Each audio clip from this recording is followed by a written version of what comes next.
Okay, it is not tough. Okay, no questions has been given out of the portion also. So let's go to the first paper, guys. So try to give your answer. How do you convert 1 pound force to dynes? See, pound force and dynes both are the units of force. Okay, and we know that dyne is nothing but 1 gram centimeter per second square. Okay, so what we need to do is you need to convert it into pound force. So that means we need to convert gram to pound. Okay, and you need to convert this particular one centimeter to feet. Okay, see, we know as per the given formulas, that is as per the weight formula, 1 kg is equal to 1000 grams is equal to 2.2 pounds. That means 1 gram is equal to 2.2 into 10 to the power minus 3 pounds.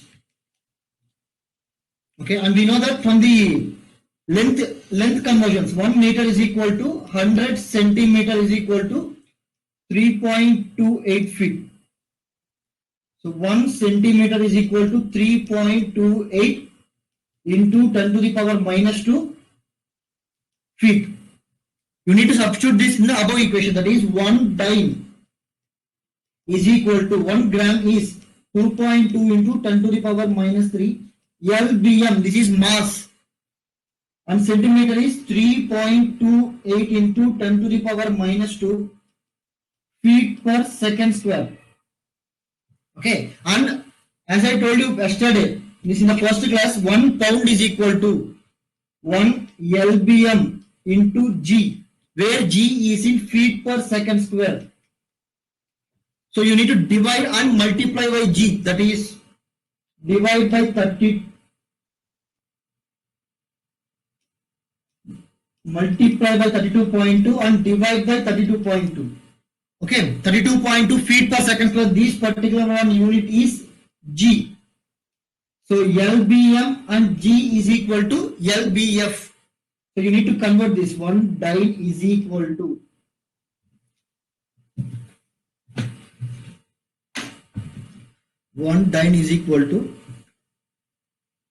2.2 into 3.28 divided by 32.2. That is 0.22410 into 10 to the power minus 5 LBF. You need to convert this to another one, that is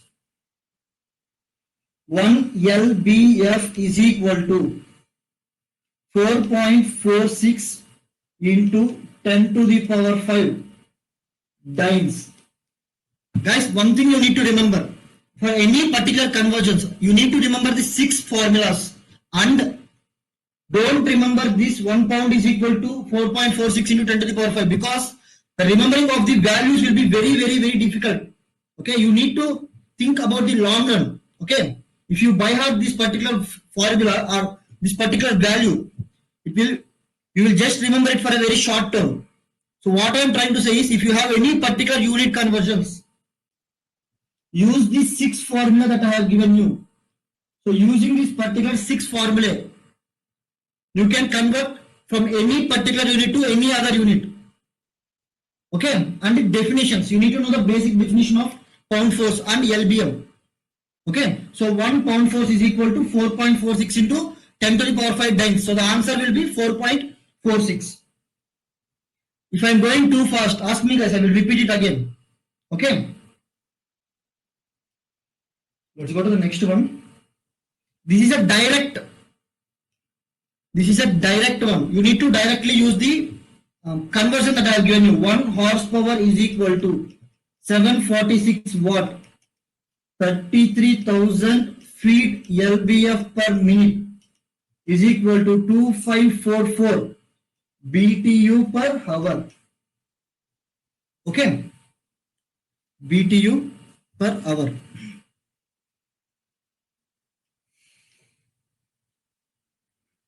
Okay guys, let's go to the next one. Guys, can anybody say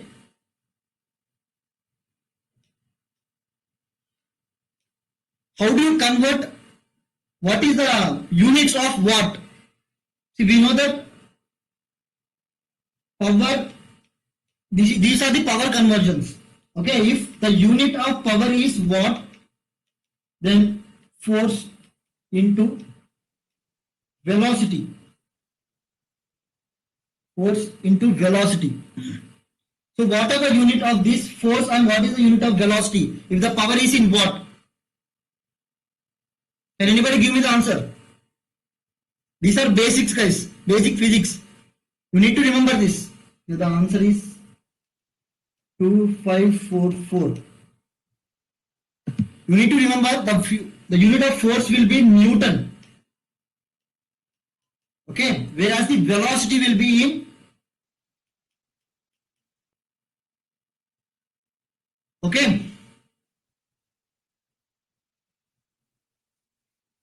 Similarly, these are also direct, guys, based upon the conversions. Based upon the conversions of the volume. See, 1 barrel is equal to 42 gallons.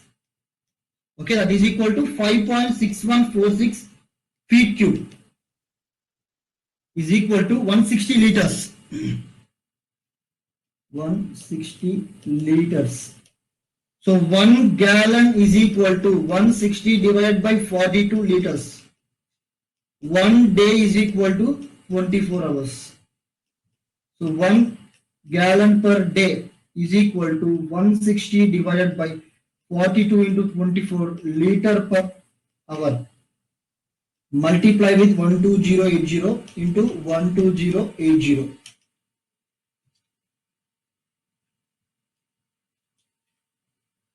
Into 160 divided by 42 cross 24. 1917.46 liter per hour. Okay. Direct application of the conversions that I have given you. Okay. Guys, give me your answer. What is the unit of pressure in SI units? It's an easy question. Give your answer, guys. What is the unit of pressure in SI units? It is Pascal. You need to remember it.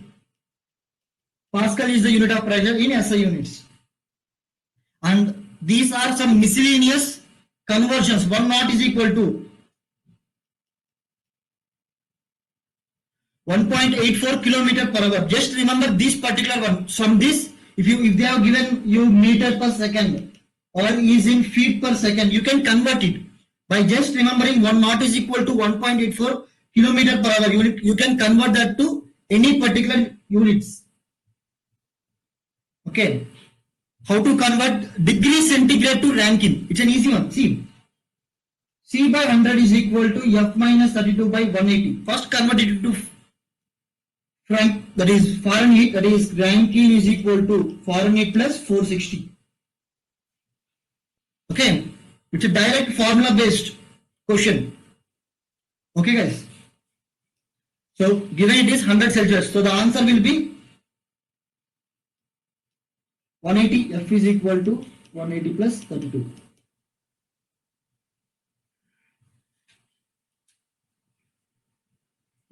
plus 32, that is equal to F is equal to 212 Fahrenheit, whereas Rankine is equal to 672 Rankine. Okay. So this is, guys, this particular conversion is very important. Okay, in majority of questions of reservoir engineering, the main mistake that majority of students do is majority of students does not know how to convert the viscosity units. Okay, as we have discussed in the first class, we defined poise in CGS units, that is stress by strain, where stress is nothing but a unit of pressure and strain is nothing but second inverse. So this particular one will be dyne per centimeter square into second. 1 poise is equal to 1 poise is equal to 1 dyne second per centimeter square. It's a very easy question. 1 poise is equal to 100 centipoise. And dyne per centimeter square, you need to convert it into Pascal. Okay, first convert dyne to Newton. Pascal is nothing but Newton per meter square. And centimeter to meter. Okay. Yes. 1 Newton is equal to kg meter per second square. 1 dyne is equal to gram centimeter per second square. So 1 Newton is equal to 10 to the power 5 dynes. Kg is 1000 grams, meter is 100 centimeter. Okay, so 1 Newton is equal to 10 to the power 5 dyne. So 1 dyne per centimeter square is equal to 10 to the power 5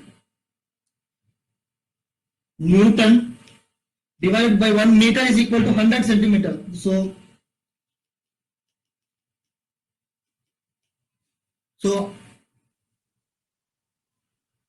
10 to the power minus 2 whole square.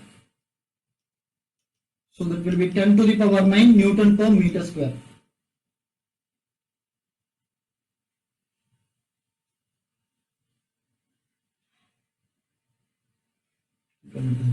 Okay.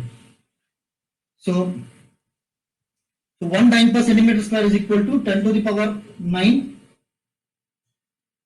Newton per meter square second. Newton per meter square is Pascal, and 100 centipoise is equal to 10 to the power 9 Newton per meter square per second.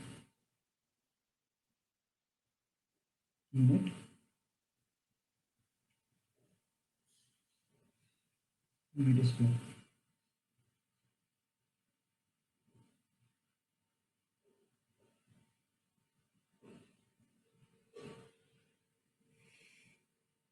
Sorry. This is 10 to the power minus 5. 1 dyne is equal to 10 to the power minus 5 dyne. So this one will be 0.1 Newton per meter square. So the answer will be 0.1 guys. 0.1 Pascal second. 100 centipoise is equal to 0.10 Pascal second. Okay. Guys, up to now, do anybody have any doubts? Again, I'm saying you need to know the basic definitions.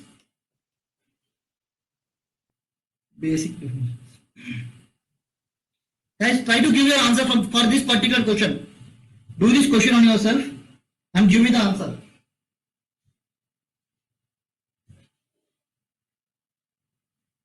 You need to convert the pressure from 0.62 atmosphere to mm of Hg.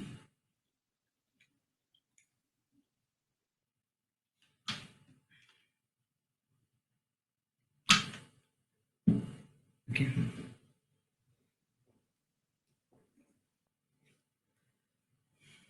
Part 7.2 is the correct one. See, 1 atmosphere is equal to 1.01 bar. Guys, you need to remember this very carefully. Okay, that is equal to 14.75 psi is equal to 10 to the power 5 pascals is equal to 760 mm of Hg. Okay, so 1 atmosphere is equal to 760 mm of Hg. That is, Hg means mercury. 0.62 atmosphere means 0.62 into 760 mm of Hg. So that will be 471.2 mm of Hg. It's an easy question. It's a very, very easy question.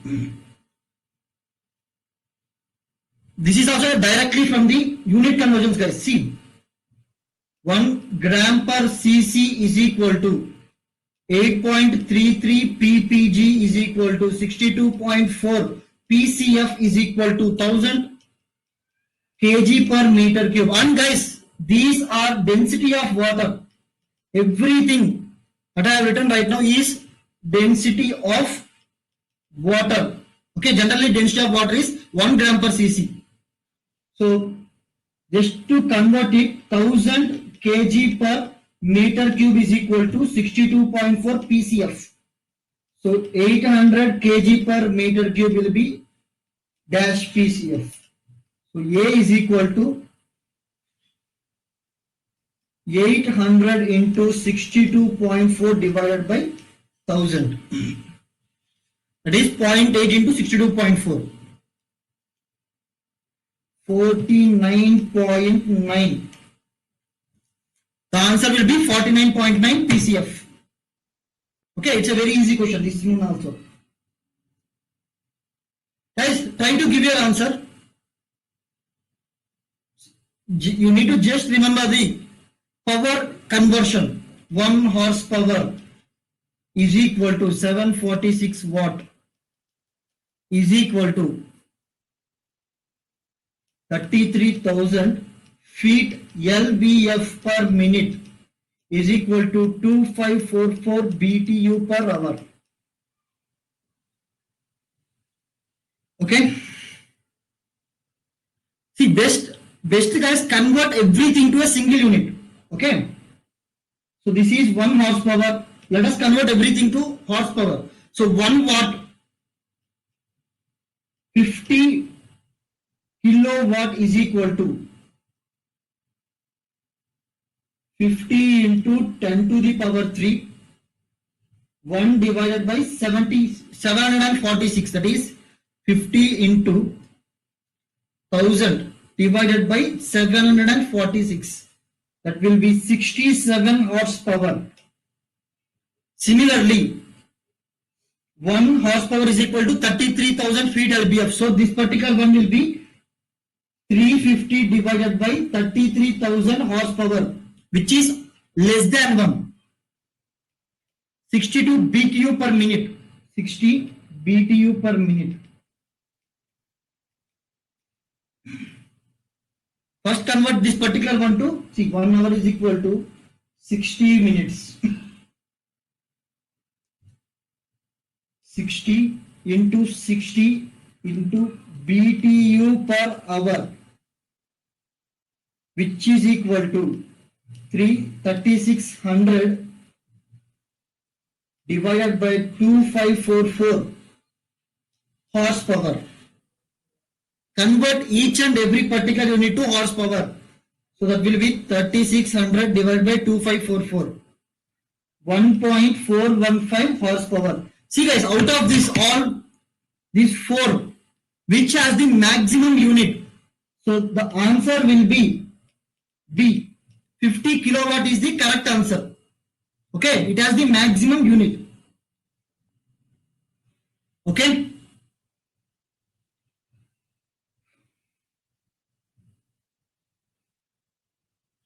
Guys, I am skipping this question. I don't think anybody is having. It is same as the previous one. Convert the gallon to barrel. 1 barrel is equal to 42 gallons. 1 day is equal to 24 hours into 60 minutes. Okay. It's a direct question. Give your answer guys. What is the unit of time in field units? What is the unit of time in field units?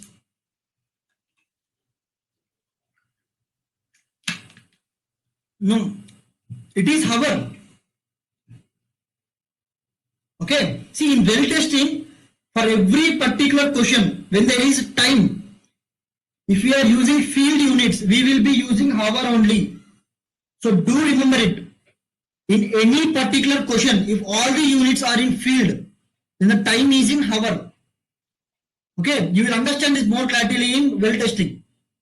Okay.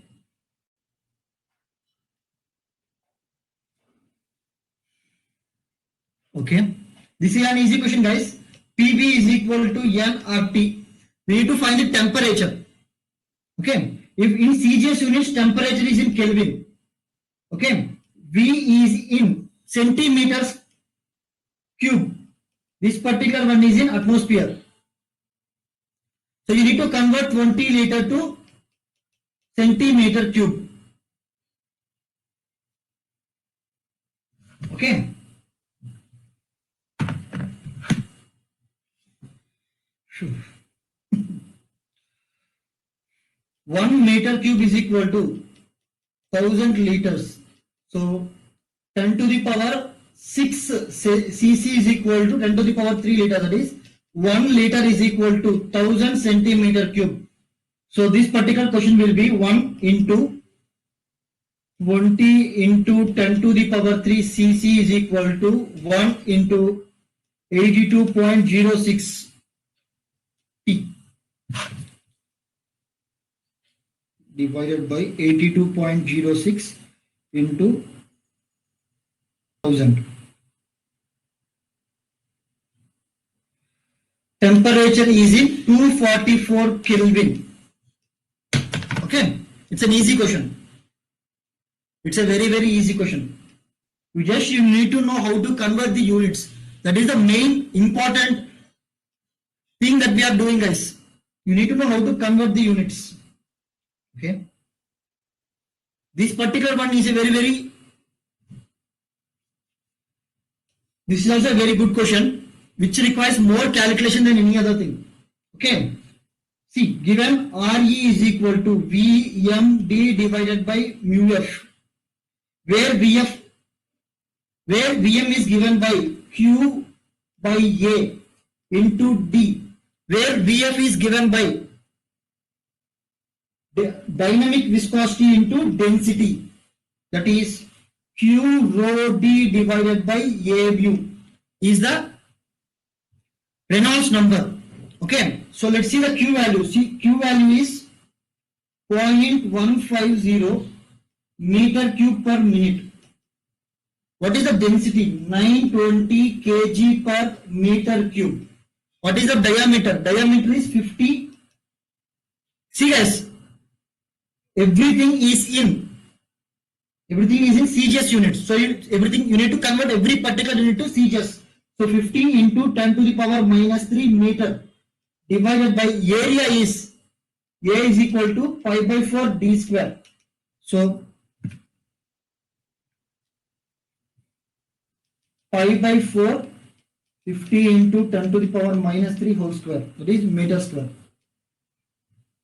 50 divided by 1000 whole cube into rho divided by 4,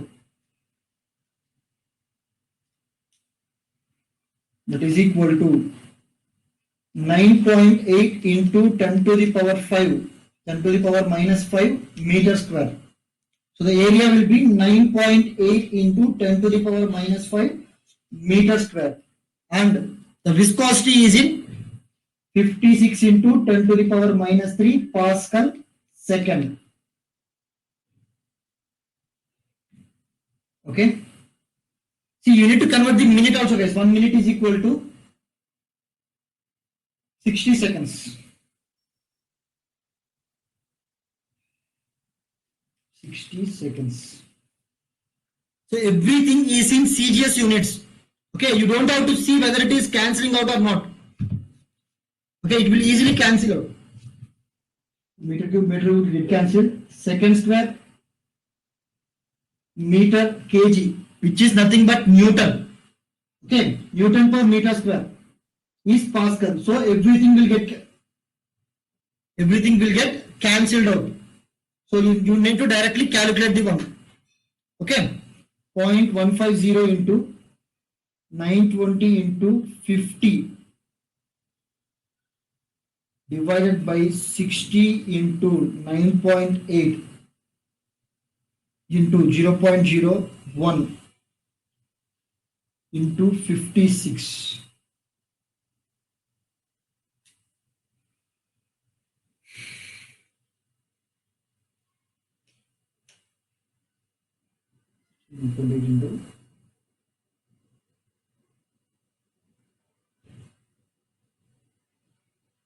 Okay. So the answer will be 2095.5. Okay. Do anybody have any doubts, guys? You need to make sure that all the units are getting cancelled in this question. The formula is given. The units, the variables has been given. You need to just apply that particular variables in the formula and make sure that all the units are being cancelled out, because the Reynolds number is a dimensionless number. Okay.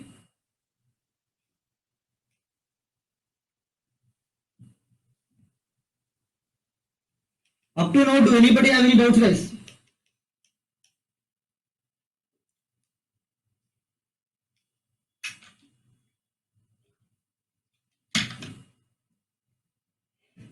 Do anybody have any doubts? Okay. See, after this particular case, the result will be released. Okay.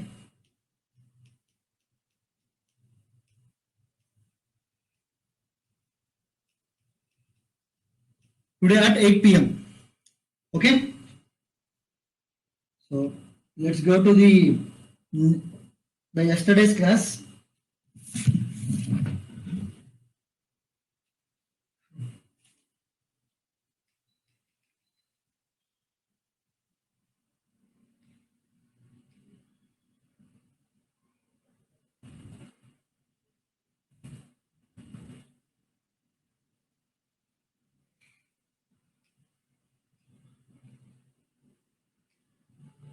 See, up to yesterday we have completed up to mercury porosity meter.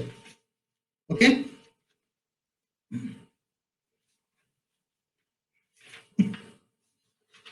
Okay. But before going to the next topic, let us just briefly discuss what we have discussed in the earlier classes. Okay. Okay. See guys, yesterday we have completed the applications of porosity, which is very easy, and the mathematical expressions for average porosity of a reservoir. Okay. Thickness average, areal average, arithmetic average, volumetric average. 1, 2, 3, 4. Okay, guys, when there is a lateral variation, when there is a significant lateral variation of porosity in a particular reservoir, to find the average porosity, which method do we use to find the average porosity in 1 to 4? Give your answer, guys. This is very, very important. If in a particular reservoir there is a large variation in porosity laterally, okay, so which particular method do we use to find the average porosity in the reservoir? No, it is thickness average. We use thickness average when there is a highly lateral variation. Okay. If in a reservoir we have taken a core sample, okay, where the variation of porosity is very, very less, to find the average porosity, which particular method do we use? Shall I repeat the question? Yes, good Goish. Yes.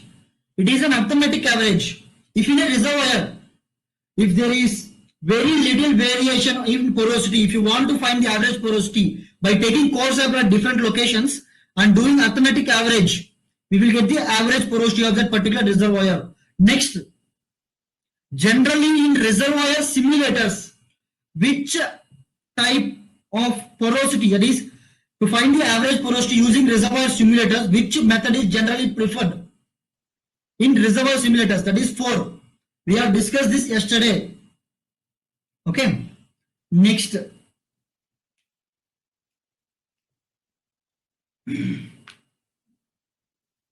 Let's come next. Now let us come to the experimental methods or measurement of porosity.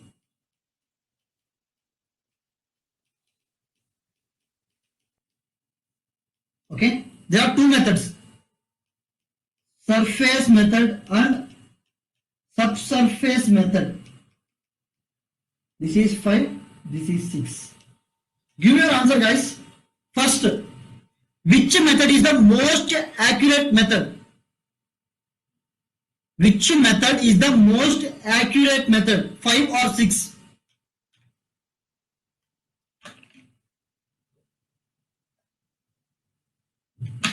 Everybody do give your answer. Okay. Yes, surface method is the most accurate method because we are directly measuring the porosity from the core sample. Okay. Second one is, which method requires very less time or less waiting time is present in subsurface methods, that is the well logging or well testing methods. Okay, good.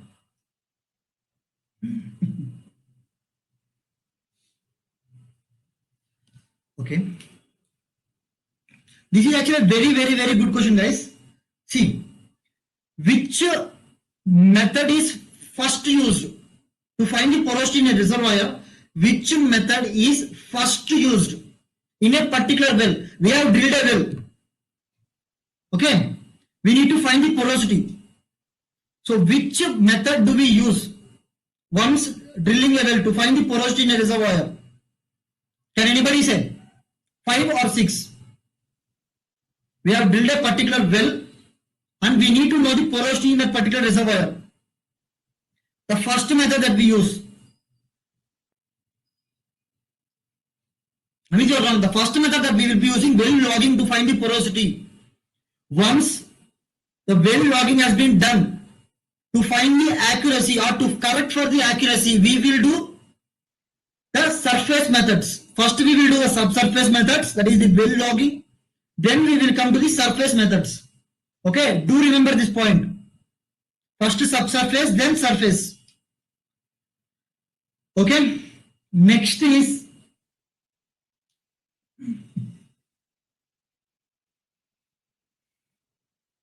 more data is obtained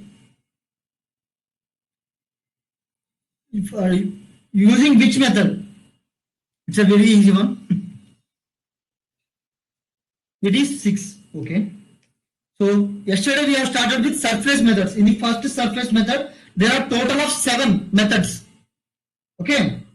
The first method is fluid saturation method. Second is buoyancy method.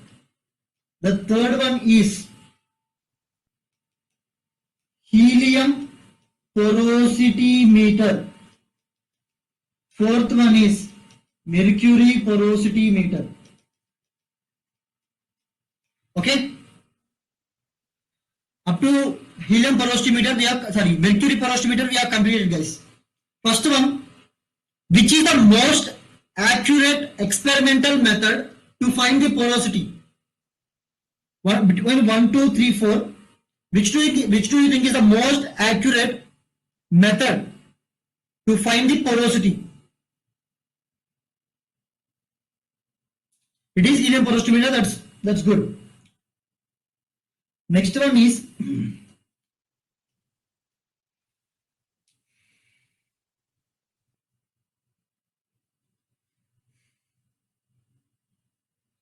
okay. Which particular method is based upon the principle of Archimedes principle? Which method is based upon principle of Archimedes principle? It is the buoyancy method. Okay, good.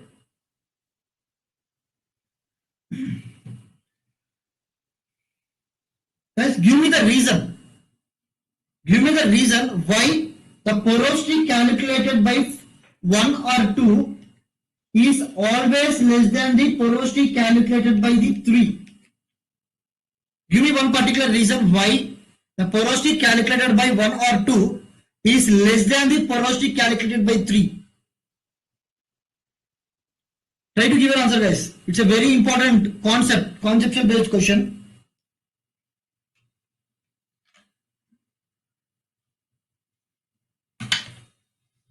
You need to remember it. See, in the first and second method, we are using liquid. Whereas in the third method, we are using gas. Because the size of the gas molecules are very, very less than the size of the liquid molecules, these particular gas molecules can penetrate deeper into the pores, thus giving you more pore volume. Okay, guys. Guys, if there is a particular core sample which is having very less permeability, between 1, 2 and 3, which particular method is preferred? Very less permeability. Between 1, 2 and 3, which particular method is preferred? If there is for a core sample, the permeability is very less. We will prefer the helium porosimeter. Good.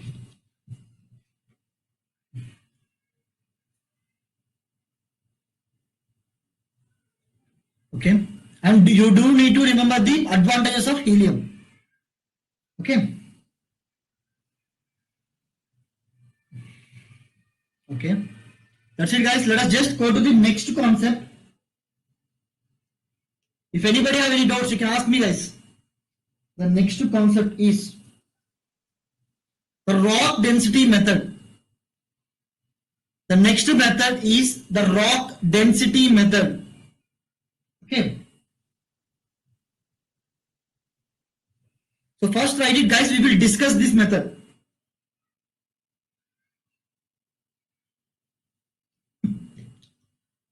First write it, guys. We will discuss this method. It's a very easy method.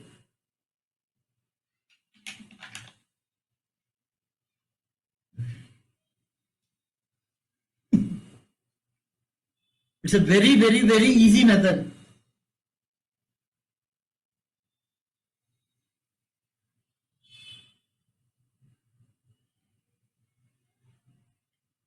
First write down the notes. We will discuss this method, rock density method.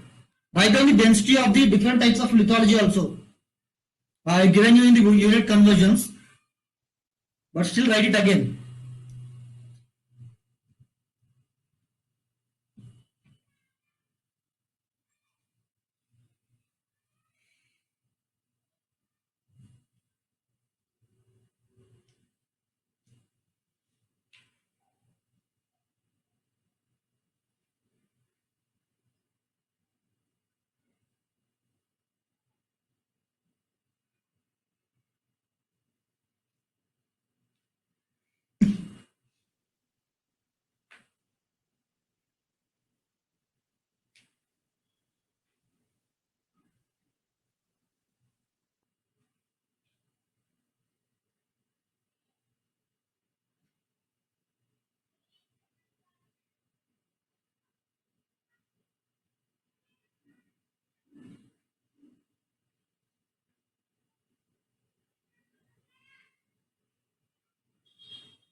Okay. So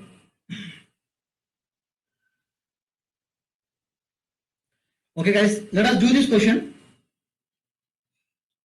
This particular method. See, the fifth method is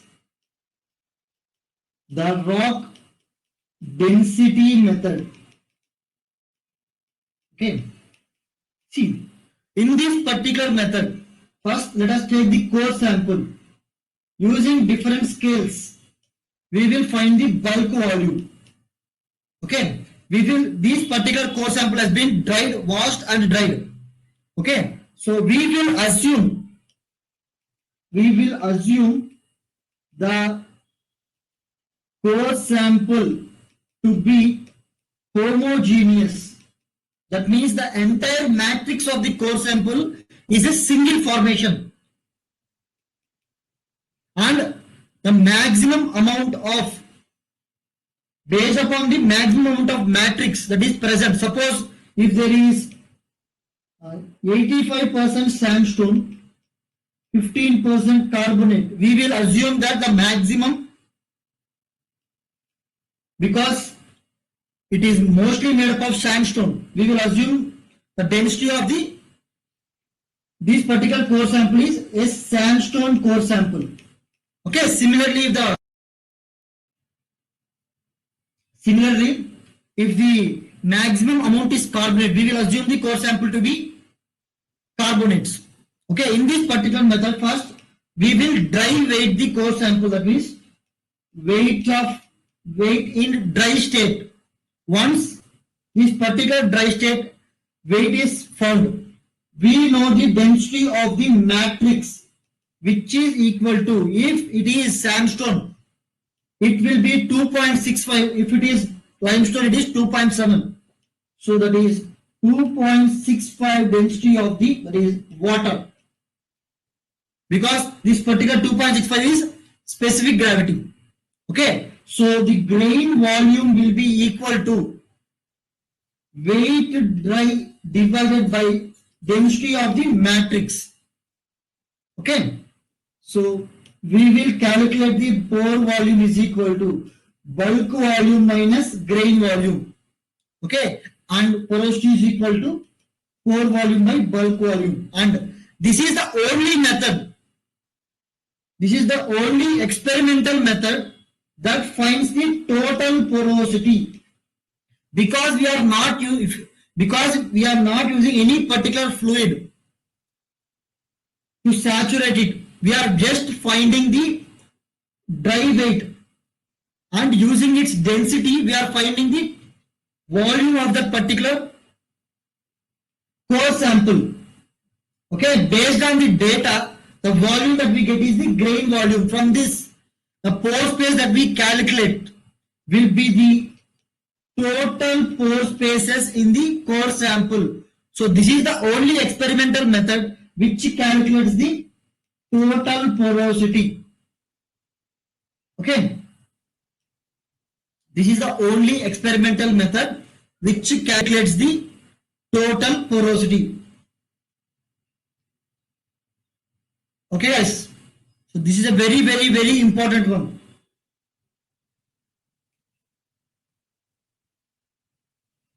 Okay.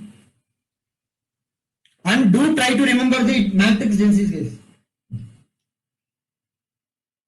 Mainly the first one will be sufficient. Okay, if you are able to remember the second and third one, it will be good. Guys, do this question and give me the answer. Do this question and give me the answer for the first this particular question.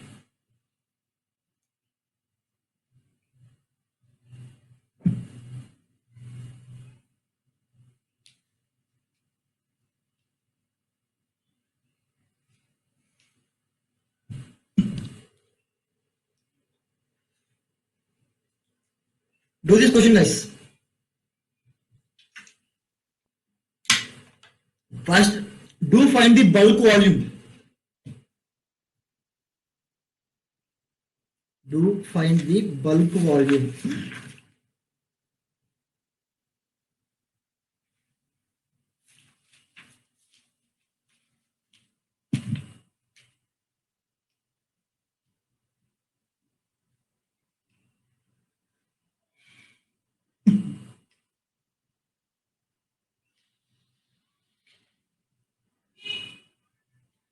Do this question, guys.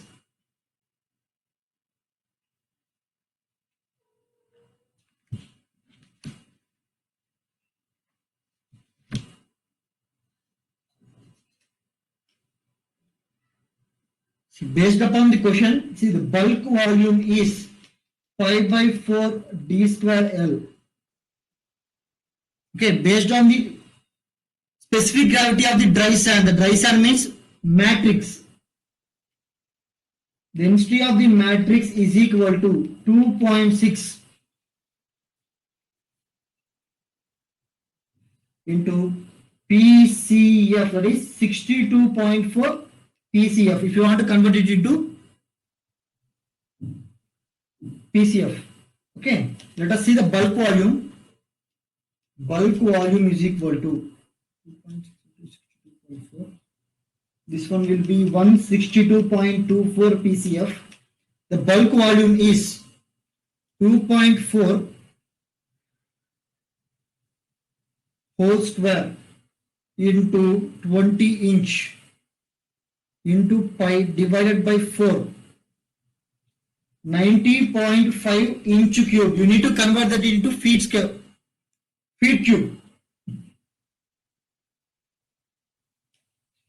That is 1 feet is equal to 12 inch. That is divided by 12 whole cube. 0.05236 feet cube. That is a bulk volume.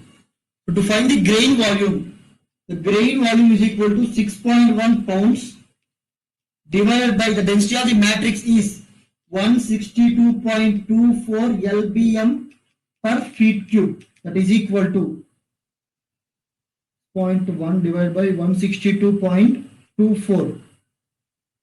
0.0376 feet cube. So the answer will be pore volume is equal to bulk volume minus grain volume will be 0.05236 minus 0.0376. Pore volume will be 0.01476. So the porosity will be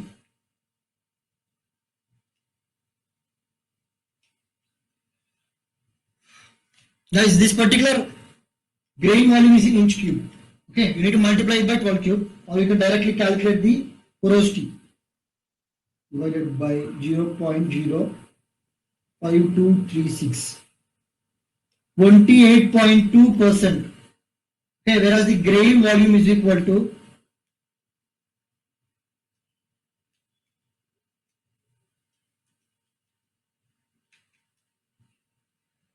65 feet cube. Okay, it's a very easy question, guys. It's very easy. Okay, directly based on the rock density method. Okay. See, before going into this question, let me give you one brief idea. See, guys, for any particular type of porosity questions,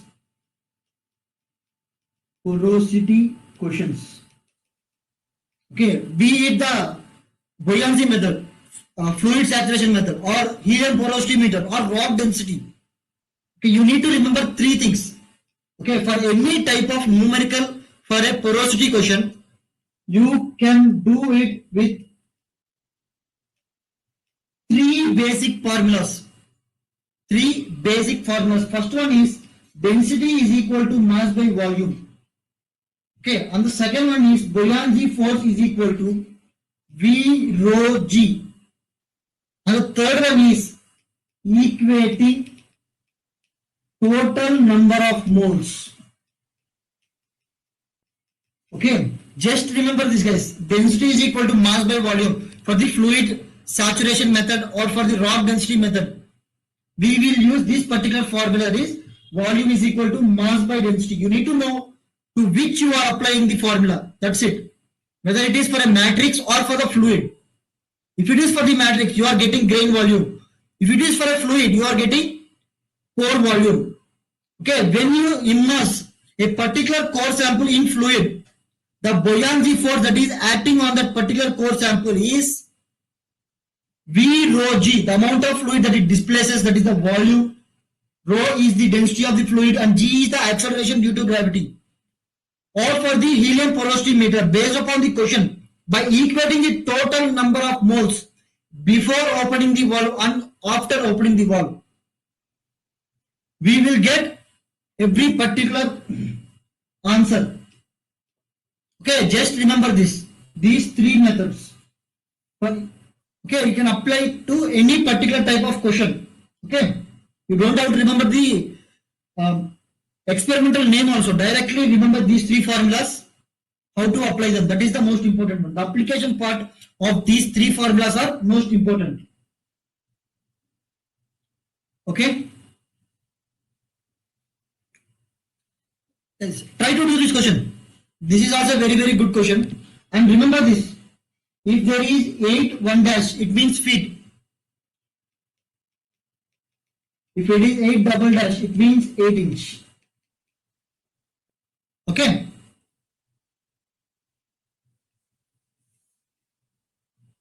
Do this question, guys. Write down the question properly and try to do this question.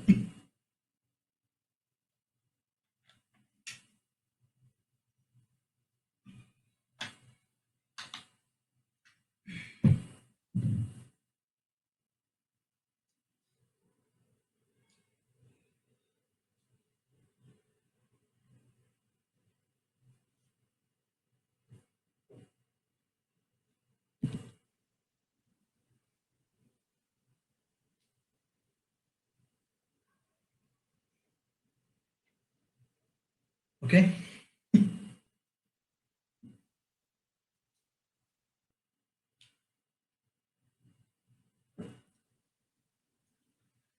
You need to find the grain density.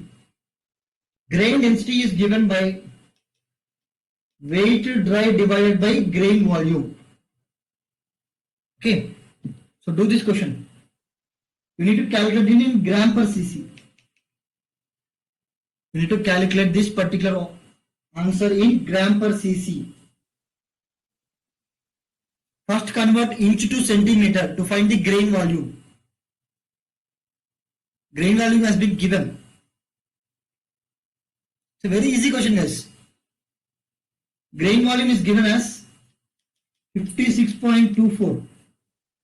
The bulk volume is given as 53.80. So the formula answer is 149.88 divided by 56.24.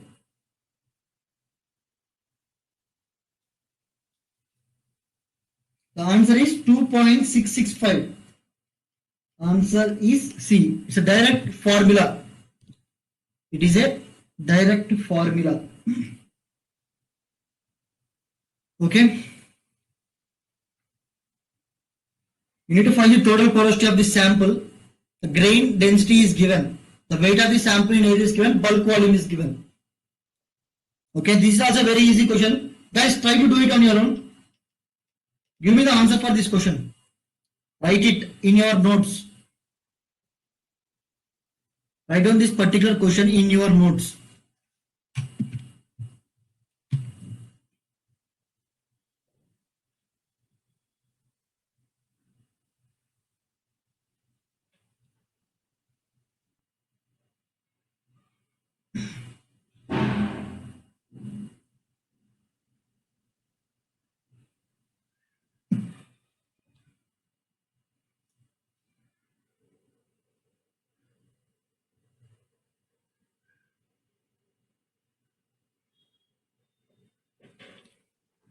Do this question.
Which is having a porosity of 14%, given that the sand density is 2.65 gram per cc. 2.65 gram per cc. 2.65 means it is a sandstone. So how to calculate its dry weight?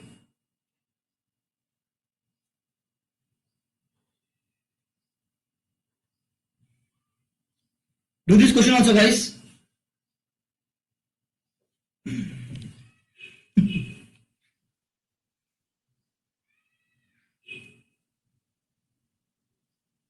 We will stop with this particular question. Okay. The numerical part of the porosity, we will stop with this particular question. So what is the weight?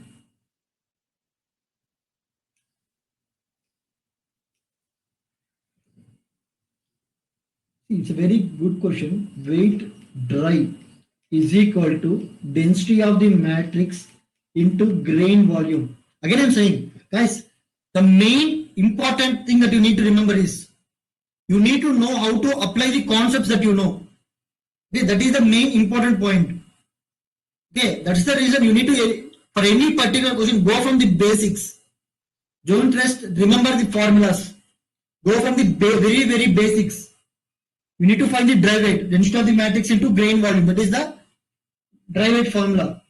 Okay, to find the density of matrix is given 2.65 gram per cc. We need to find the grain volume. Grain volume is equal to bulk volume minus pore volume. Or if you take pore volume, guys, if you take bulk volume outside, bulk volume into 1 minus porosity. Bulk volume is given as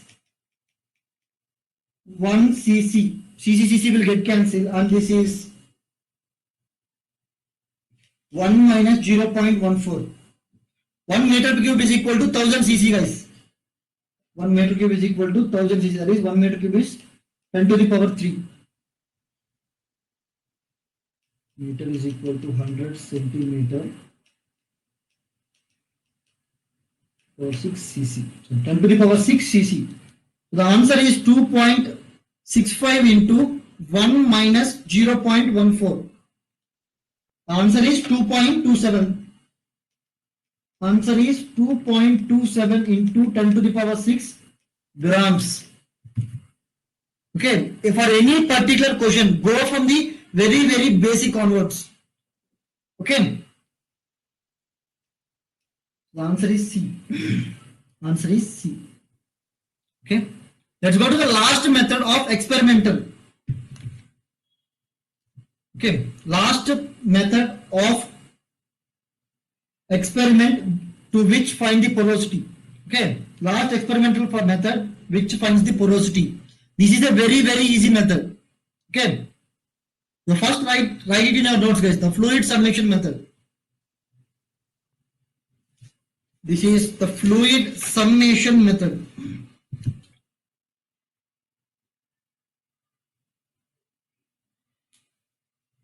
This is the fluid summation method. See, we will discuss the coring and in coring and core analysis more clarity how a particular core sample will undergo certain stages. Okay, before it is tested or experimented on. Okay, see guys, whenever a particular large core has been removed, whenever a particular large core has been removed from the well, okay, from this particular large core,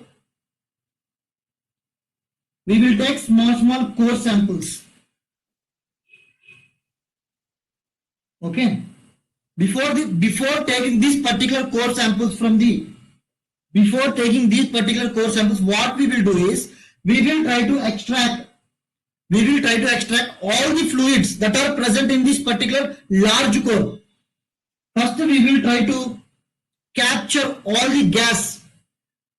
If possible, we will try to capture all the gas from this particular large core. How do we do it? We will discuss it in coring and core analysis. Okay. What we will try to do is we will try to first capture all the gas in the, see, outside this particular large core there will be enclosed cylinder. Okay. From this particular cylinder we will try to capture all the gas. Once all the gas has been removed from the core sample, the large core, I am talking about the large core. Okay. we will try to extract oil and water from the large core. Okay, so what are the variables that we know from this? We know the volume of oil that has been extracted from the large core. We know the volume of water that has been extracted from large core and volume of gas. But this particular volume of gas is not sure because the gas expands. Guys, gas expands as the pressure is reduced. That means as we bring the large core from the bottom hole conditions to the surface, this particular gas will expand and the volume of gas is not correct. So what we will be doing is we will use volume of oil and volume of water. Okay, and we will try to send this pressurize this gas so that it represents the bottom hole conditions. Okay, so at that particular conditions we will see how much amount of volume is the gas occupying. So from this, that is, we can calculate pore volume. Pore volume is equal to volume of oil plus volume of water plus volume of gas that is present in the large core. So using the bulk volume of the large core, we will calculate the porosity. Okay, this is a very easy method. Okay guys, up to now, do anybody have any doubts?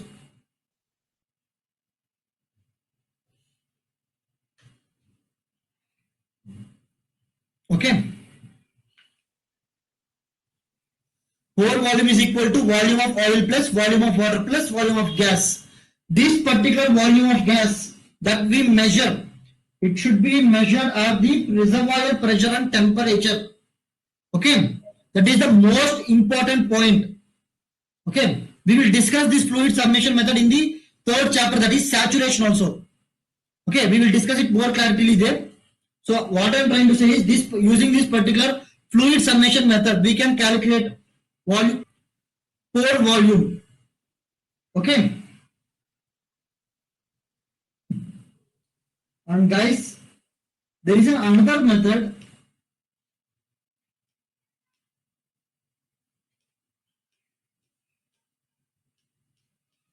through which we can calculate the porosity, that is known as Paikanometer method.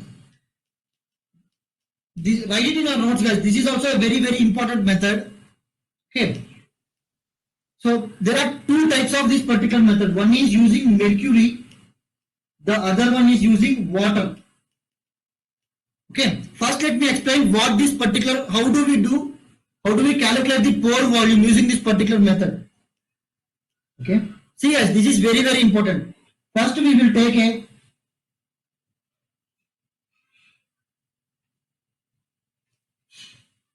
cylinder which is containing mercury or water in it. Mercury or water, let us say it is fluid.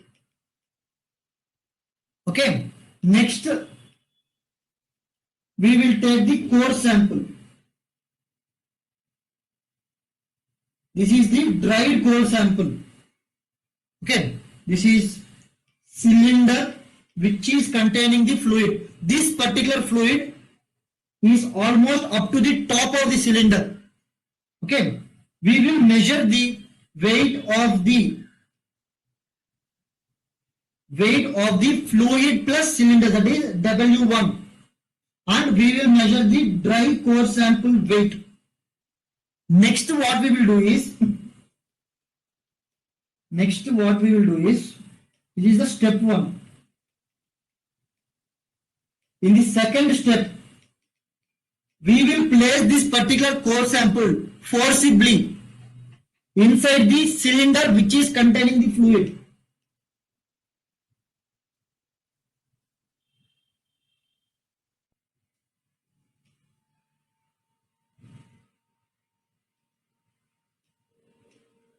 Okay, because we are forcing the core sample into the cylinder,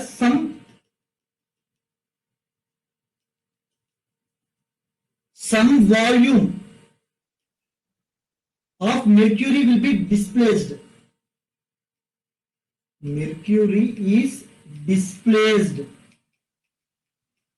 Okay. So next what we will do is we will weight this particular one W2 which is containing cylinder, okay, core sample and fluid.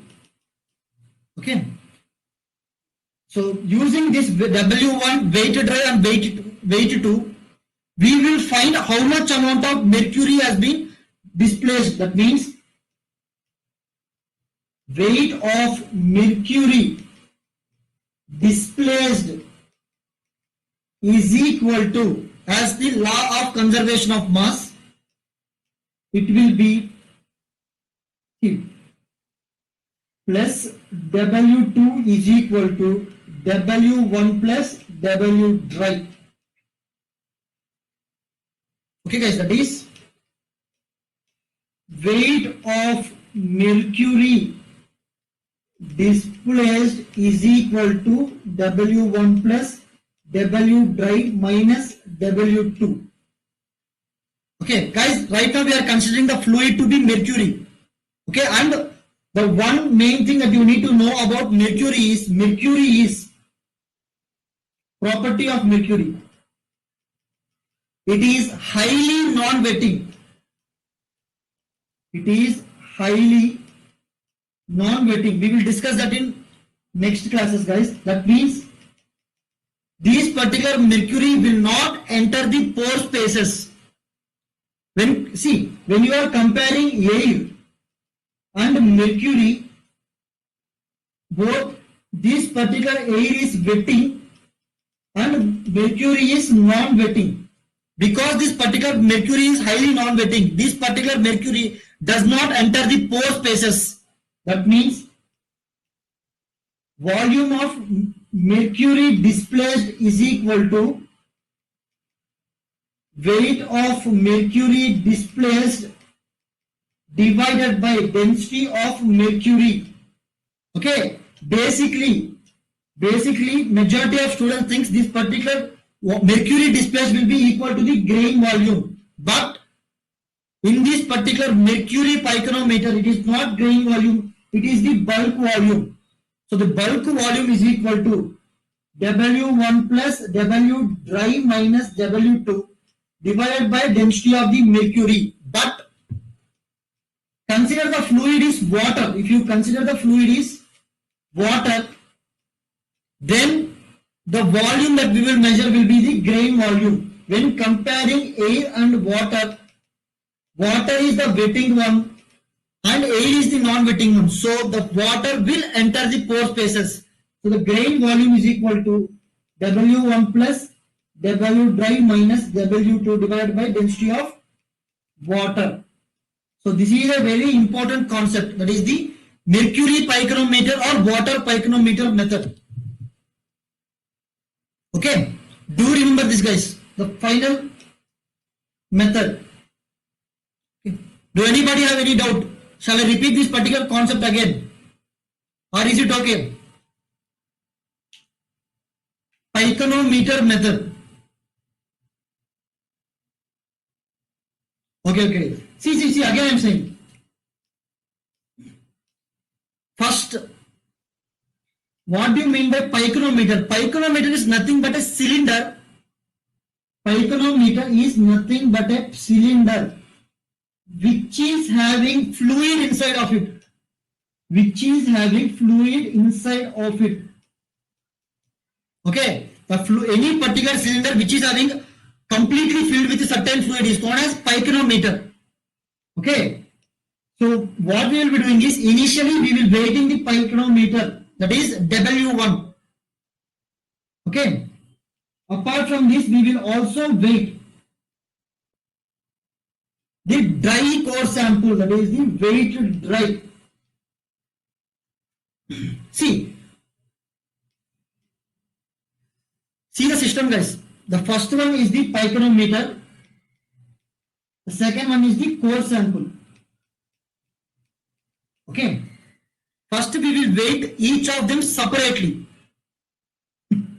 Next what we will do is we will try to forcefully place this particular core sample inside the pycnometer.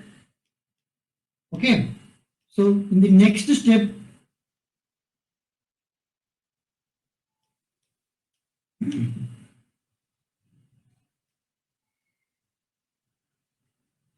we will place this particular core sample inside the pycnometer by pushing it very, very hard.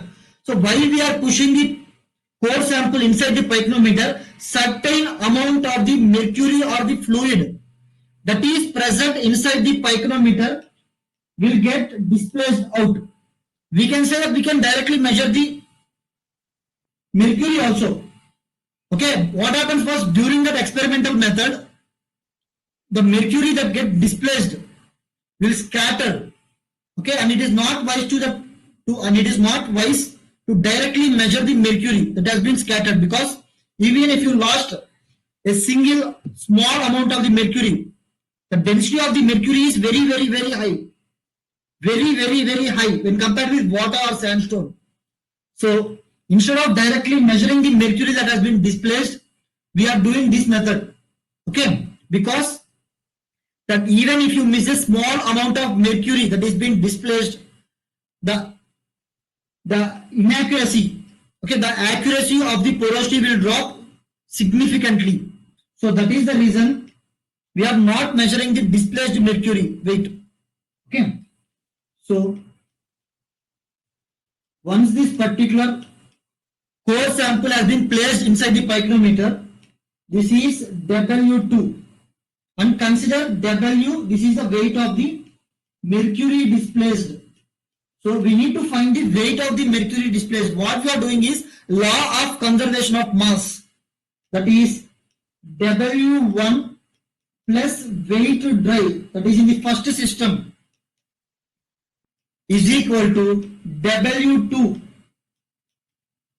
plus weight of the mercury displaced. Okay, so instead of directly measuring the mercury displaced, we are using this particular method to find the weight of the mercury displaced. Okay, so weight of the mercury displaced is equal to W1 plus W dry minus W2. Okay, if you divide, see, this is the weight of the mercury displaced. That means as per the first statement of the Archimedes principle,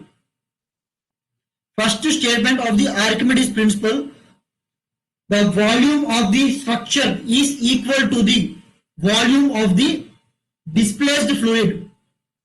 So volume of mercury displaced is equal to weight of mercury displaced divided by mercury, that is density of the mercury. But generally majority of students think because the core sample is having pores, this particular mercury will go into the pores, but that is not true, because when you are comparing air and mercury is highly non-wetting. That means the core sample is attracting the air particles towards it when compared with mercury particles. Okay, we will discuss the wetting in the next classes, but try to understand this. Wetting means attracting the particles towards it. Suppose let us say any particular structure is water wet. That means that particular structure is attracting the water particle towards it when compared with air. Similarly, when this particular core sample is placed inside it, the core sample is attracting the air particle towards it very strongly when compared with mercury. So no mercury particle is entering the core sample. So the volume that we measure in this particular case is equal to the bulk volume of the core sample, not the grain volume. Okay, if you use different fluid, consider we are using water.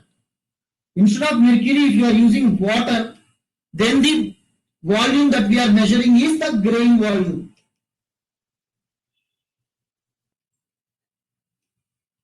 Okay, then we are measuring the grain volume.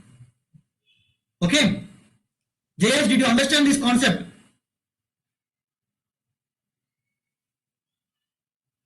Okay. This is a very important one, guys. So do remember it and try to have a very good notes of it in your book. Okay.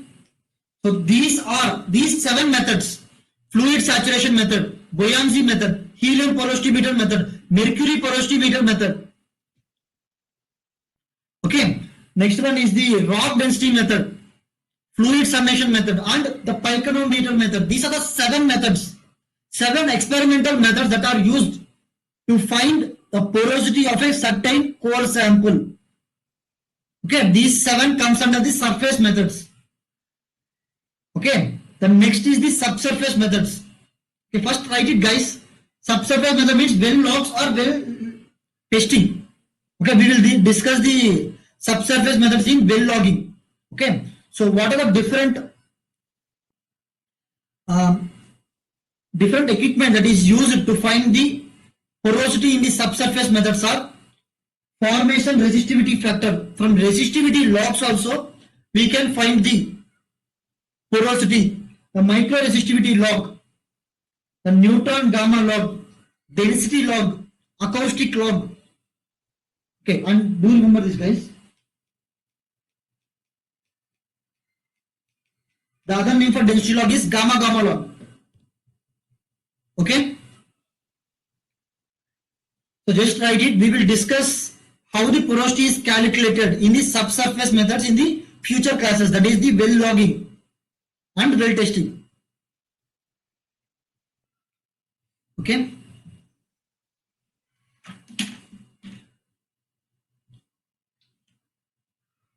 Write it carefully.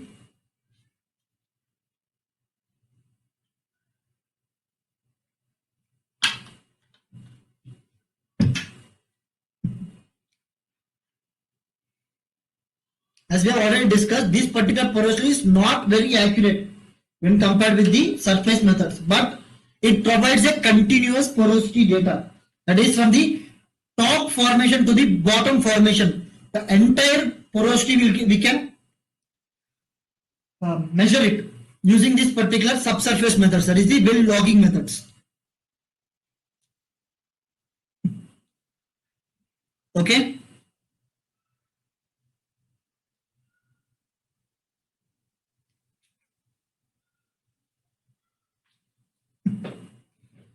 Write it, guys. Is it completed?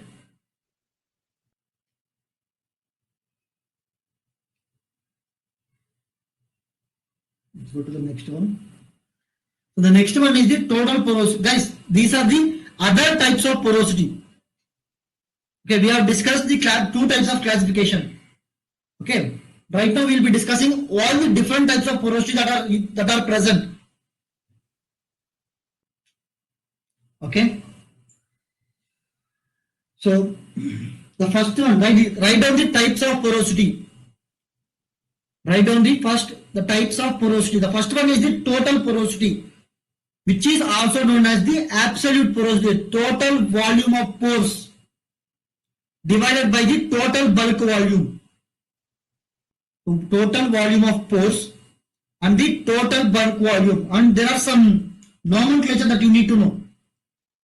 These are the sand grains or the matrix grains, and between these particular sand grains, some cement can also be present. Cement material. As the cementation of a rock increases, the porosity decreases.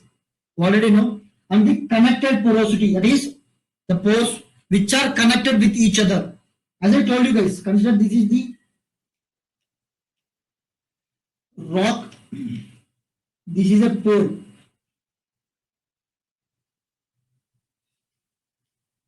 This is connected pores. These are isolated pores. Okay, and these particular small ones, these are known as dead end or cul-de-sac pore. Do remember the name. Dead end pores or cul-de-sac pores. Dead end pores or cul-de-sac pores. These are isolated pores. At the bottom, these are isolated pores. Okay. So first one is the total porosity, total pore volume to the bulk volume. The second one is the connected porosity. We have already discussed this. So do write it, guys. It is also known as effective porosity, where the ratio of the total connected pores, guys, the deadened pores will also comes under the connected porosity. The cul-de-sac pores will also comes under the connected porosity. Okay. Effective porosity or connected porosity, it is the total volume of interconnected pores to the total bulk volume. Just write it, guys.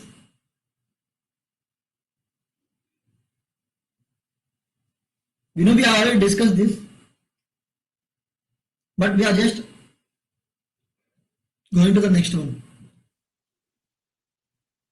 Isolated porosity. The other name for isolated porosity is residual porosity or ineffective porosity. The ratio of the total volume of the disconnected pores. Only the pores that are isolated from the remaining pores, that comes under this type of porosity. Okay, you need to remember the other names, residual porosity and ineffective porosity.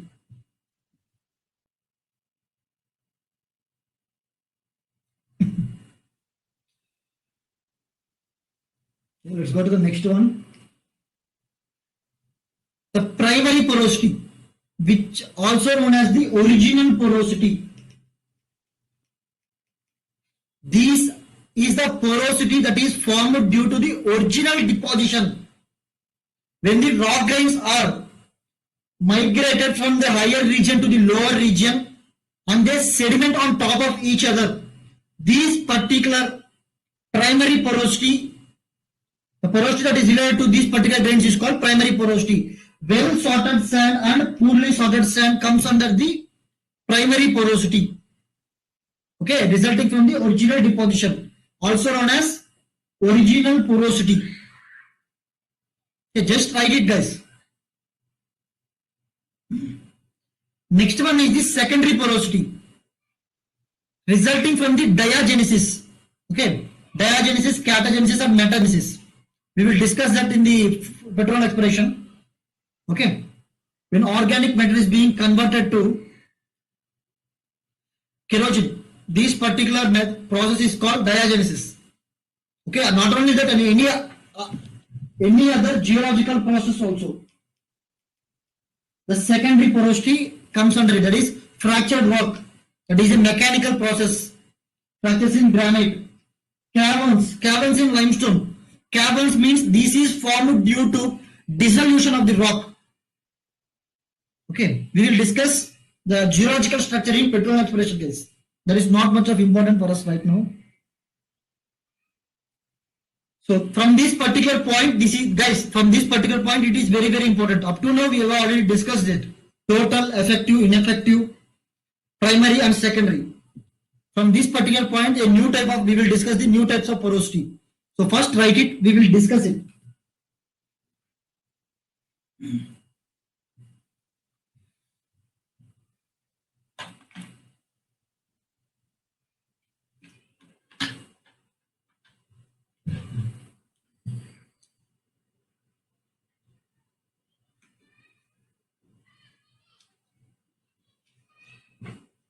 Okay, guys. This particular microporosity generally is present in poorly sorted rocks. This particular microporosity is generally present in poorly sorted rocks. That means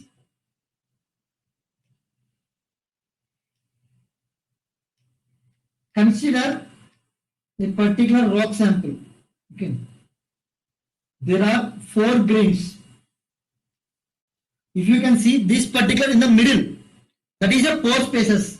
Because it is poorly sorted, small grains will be present here.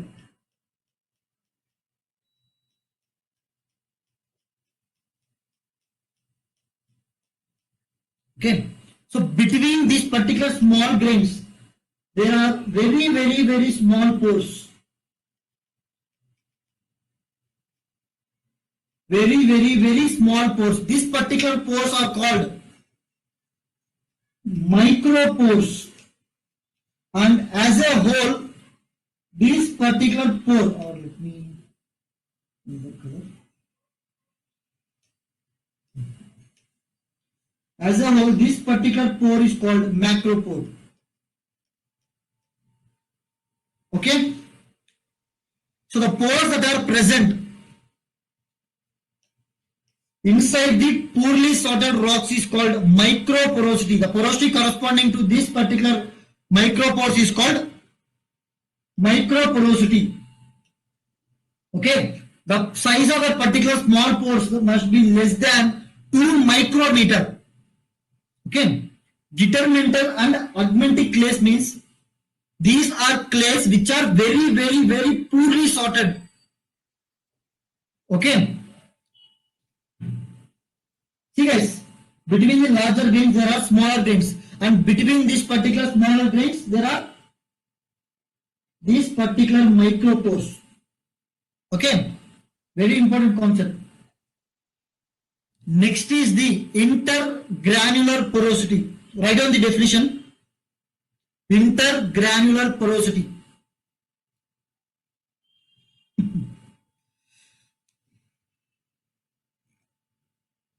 See guys, granular.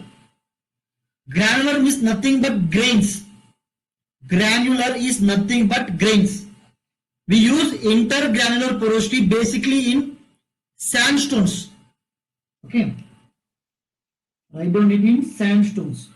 So let me explain this. Inter and intra. First you need to know the difference between them. See, basically inter means, see, inter sports festival, that means between two colleges. See, if anybody say inter, it means outside. That means inter, suppose let us say inter college sports festival. It means sport games. The sport games are between college 1 and college 2. That means different colleges. Whenever we say intra-college sports festival, whenever we say intra-college sports festival, it means inside the college. It can be between different branches or different communities. Okay? Inter-college sports festival means between different colleges. Intra means inside the college, between CSC, HSC and petroleum engineering or mining engineering, like that. Okay, you need to know the first difference between the inter and intra. So whenever we are talking about intergranular porosity, that means the porosity, the pore spaces between two different grains. See, if you can see here, between 1, 2, 3, 4, between all these particular grains, there are pore spaces. These particular pore spaces are called intergranular pore spaces. The porosity related to this intergranular pore spaces is called intergranular porosity, and it is generally related to sandstones. Okay, so do remember it. Next is intragranular. Inside the grains. That means inside the grains. See, right now this particular macropore is intergranular porosity. If there is a pore space inside the grains, this one will become intragranular pore space or intragranular porosity. That means inside the grain. See the diagram. If you can see here, this particular grain has been broken down into several pieces, and inside that particular grain, the pore spaces are present. So that one will become intragranular, also known as intraparticle. So do draw this one. Inter between two different colleges, intra between the branches of the inside the college. Okay, but do write it, guys. Intragranular, both are almost in sandstones.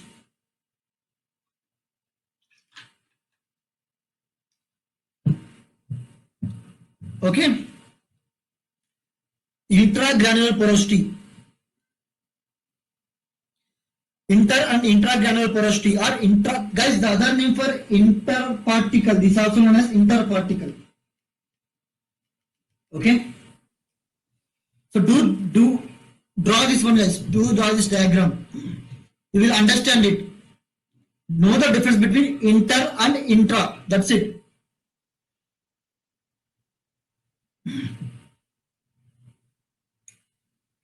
And these two, granular or particle, comes under sandstones. So do remember it, sandstones.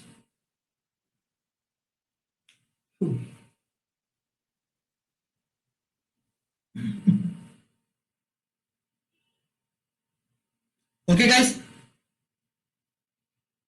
Is it completed? The diagram is most important. So the next one is the dissolution porosity.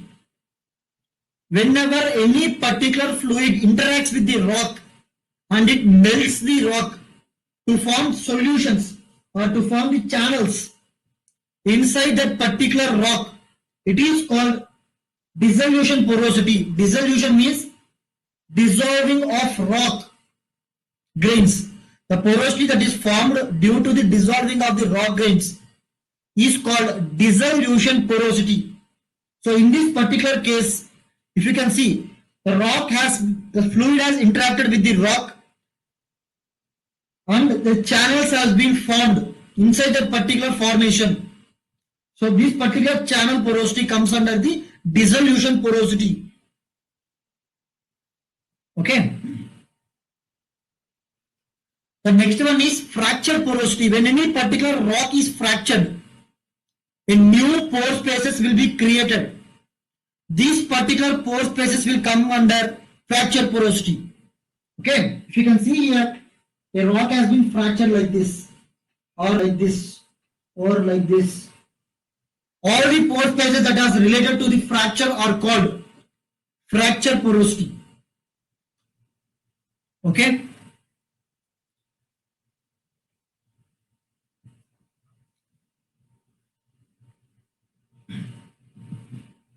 The next one is, guys,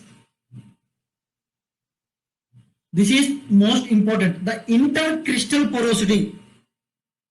Okay, intragranular interparticle is generally related to sandstone. But when we are talking about crystals, it is related to carbonates. Okay, basically in carbonates, instead of rock grains, we call it a crystalline structure. Okay, we call it a crystalline structures are present inside the carbonate rocks.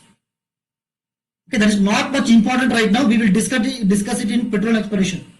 Okay, so don't worry about it. Instead of grains, just imagine a crystal structure. Okay, that is like a maze. It will be like a maze. There won't be a correct structure for it. Suppose rock grains are circular in shape or like a flat angular shape, whereas crystals are not having any particular shape. Okay, you don't need to know that much about right now. So do remember, intercrystal or intracrystal porosity is related to carbonates. Okay. So first write down the 4 1, guys. We will discuss one by one. We will discuss one by one.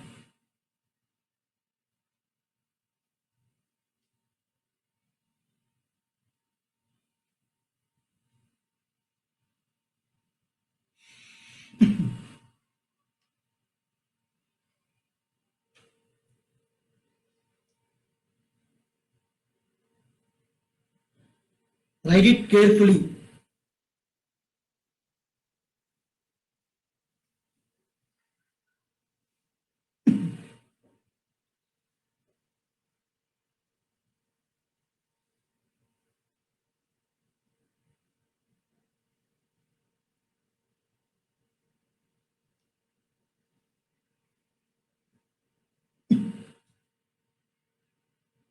Okay. Intercrystal porosity. As I told you, it is the microporosity that is related to the carbonate rocks inside a crystal structure. Okay. Just remember the intercrystal porosity is related to carbonate rocks. That's it. Okay. You will understand the more clarity when we complete the petrol exploration. Next one is moldic porosity. Whenever in a particular carbonate rocks, a organic matter is present, not biological but organic. Okay, when suppose like a fossil, a particular fossil is present and it has been disintegrated. Okay, a particular mold will be present. Let me explain it more clearly. See guys, consider a rock like this. Okay, in the pre-dinosaur era, what happened was one particular dinosaur.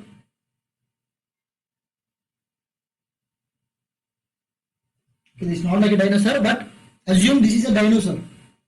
Okay, and this on this particular dinosaur, all these grains has been deposited, and a mold will be formed around this particular body. Okay, around this particular body, a mold will be formed. Okay, as the pressure increases, this particular body will disintegrate. This particular body will get disintegrated, and a voids will be present in that particular space of the mold. These particular voids are related to moldic porosity. Okay, consider a fuel. Okay, guys, did you understand the moldic porosity? Do anybody have any doubts? If you want, I will repeat it again. Okay. It is just place a particular animal. Okay, as this particular animal goes deep into the formation, it will get disintegrated and it will become oil. This particular oil will move away to another place. Okay, so in that particular area, a mold, a void space will be present. This particular void space is called mold void space, and the porosity related to the particular void space is called moldic porosity. Generally, it will mainly be present inside carbonate rocks. Okay, it will give, guys, this particular process will stay intact.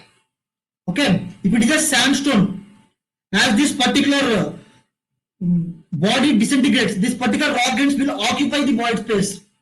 That's not true in carbonate rocks. The structure will remain intact and the void space will remain intact. Okay.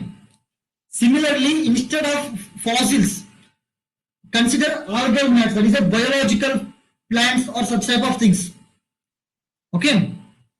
That particular porosity is called fenestral porosity, also known as bird's eye porosity. Okay. The moldic porosity will be greater than fenestral porosity because the biological matter will be very, very less when compared with fossil matter. Okay, so do remember it. Instead of fossils, just imagine a particular algal matter. And the last one is wugs. Okay, in any particular formation, there will be wugs. The porosity that is related to that particular wugs is wug porosity. It is mainly seen in carbonate rocks. Okay, I think I have given you the definition for wugs, guys. In this particular four, do anybody have any doubts? In these four porosities, do anybody have any doubts at all? Okay, do remember these four porosities. It's very important. Okay, we have completed this. See guys, interparticle means between two grains. Intragranular means inside that particular grains. Okay, inside this particular grains, it is present. Intercrystalline, a crystal structure will be present, as I told you, not this one. A particular crystal structure will be present and inside that particular crystal structure, the spaces will be present. It is called intercrystalline porosity. Mainly in carbonate rocks. Okay, carbonate crystals. Instead of grains, assume crystals. That's it. Moldic porosity. See, in this particular space, one time there might be a fossil which has been disintegrated. Fractured porosity, channel porosity, or wuggy porosity. Wuggy. These are the wugs. Okay, these are the wugs. Don't write it, guys. We have already completed it. Guys, give me the answer for this question. This is actually a very good question. After that, we will stop the class. Basic porosity types. Based upon the definitions up to now we have discussed, give me the answer for this particular question.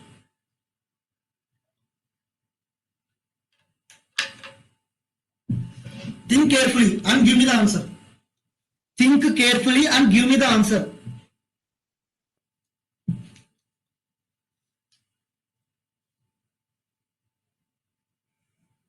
Think carefully and give me the answer.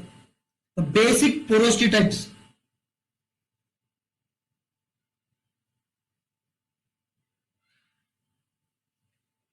Shall I? Okay. Give me the answer, guys. We have discussed all the different types of porosity until now. Based on that particular discussion, you can able to answer this question. So give me the particular answer for this. A, B, C, D. Which is the answer?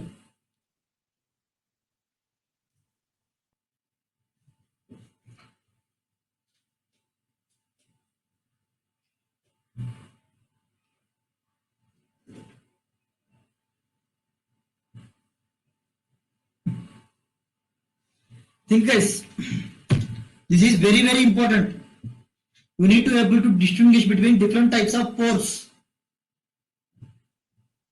Okay.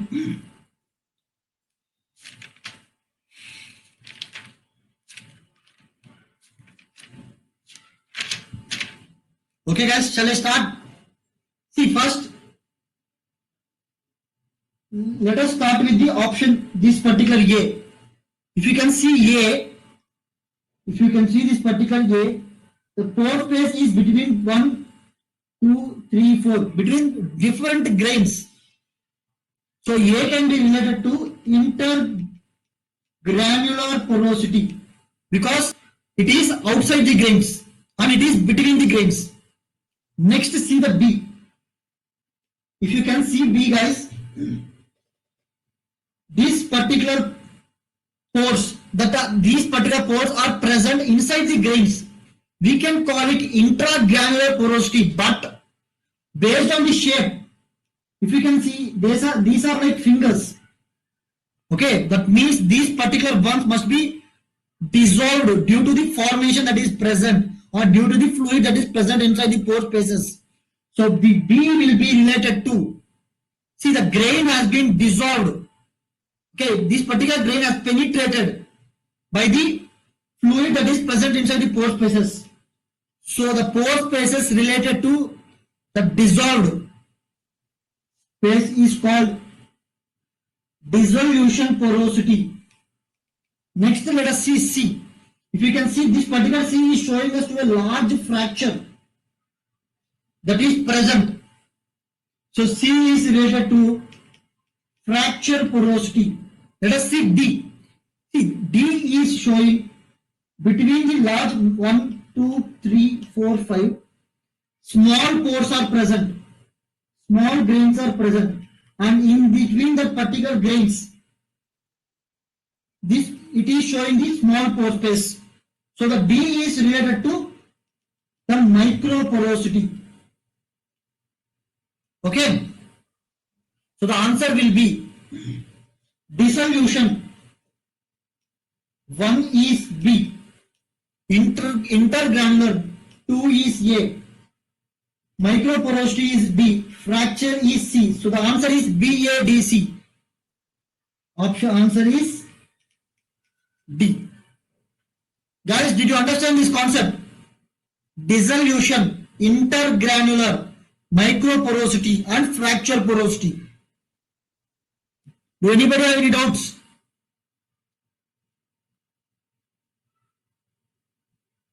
If you want, I will repeat it again, guys. Do anybody have any doubts? Okay, let's go to the next one. So, this is generally a porosity table which has the maximum porosity and which has the least porosity. Okay, when compared with fractured, unfractured will have very less porosity. Okay, see, when compared with limestone, the sandstones are having highest porosity. Okay, so guys, you don't need to remember this. Let's go to the next one. Instead of remembering all these, guys, you need to remember one particular thing. So write down this.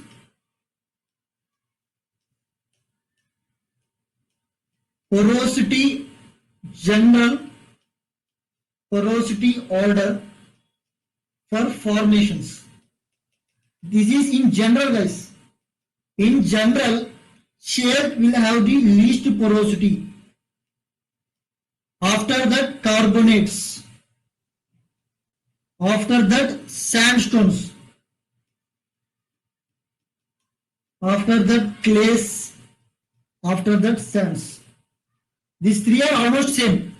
Sandstones, clays and sands are almost same. They are differentiated by the grain size. Okay, they are differentiated by the grain size. So this is a general porosity order for different formations. Okay, shale, carbonates, sandstones. If you want, you can write this one also. Dolomite. Okay, means this is in very general, very general, guys. That I am talking about effective porosity. Okay, effective porosity. In general, shale is highly porous. Okay, but majority of pores that are present in shale is isolated pores. Okay, general effective porosity order for formations.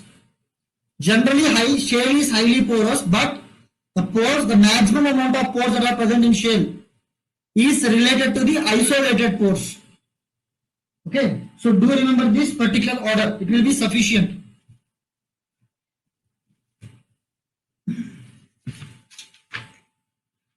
Do anybody have any other doubts up to now? Okay. Any doubts, guys? And this particular one will be our assignment. As I told you, you will have 3 books: class notes, numerical notes, and theoretical notes. Okay, so write all your class notes in your class notes, guys. So write down this particular, see, from 19 to 35 pages in the Abhijit Dandekar book. Study it carefully. Okay, this is porosity chapter. Study that particular chapter carefully. If you find any new points, write it in your theoretical notes. Similarly, in Tarak Ahmed 184 to 188, study that particular books properly. Okay, and if you find any new point, write it in your theoretical notes. Next, in the Abhijit Dandekar book, after that particular chapter, there are 8 questions. Do all those questions, write both question and answer in your numerical notes. Similarly, example 1 and 2 in the numerical notes of the Tarak Ahmed. From the Tarak Ahmed, write it in your numerical notes. Okay, there are still 2 other books, guys. Zolotin and Draft. So first complete these 2 questions, complete these 2 books. Okay. In the next class, that is not tomorrow but day after tomorrow, we will discuss the question, these particular 8 questions of Abhijit Dandekar. Okay, we will discuss it in the class. So before the class, try to do it yourself.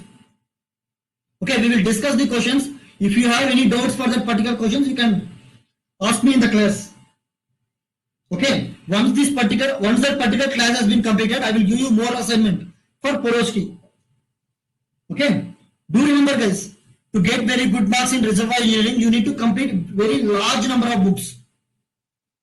So let us start with these two books. Once these particular books are completed, we will go to the next chapter. Okay.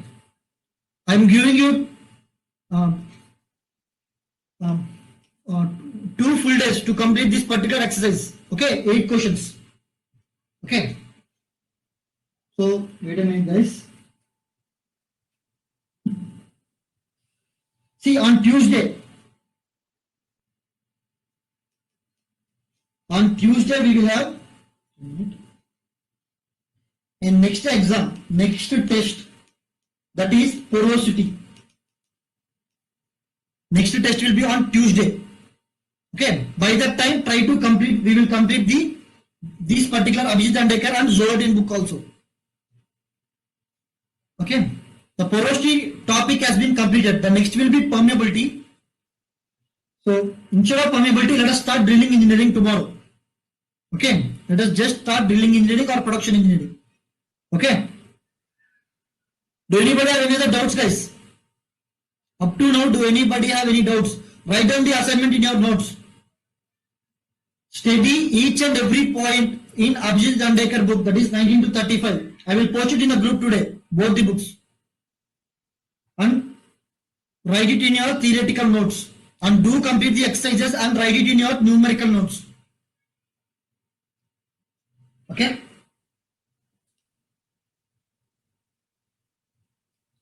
Okay.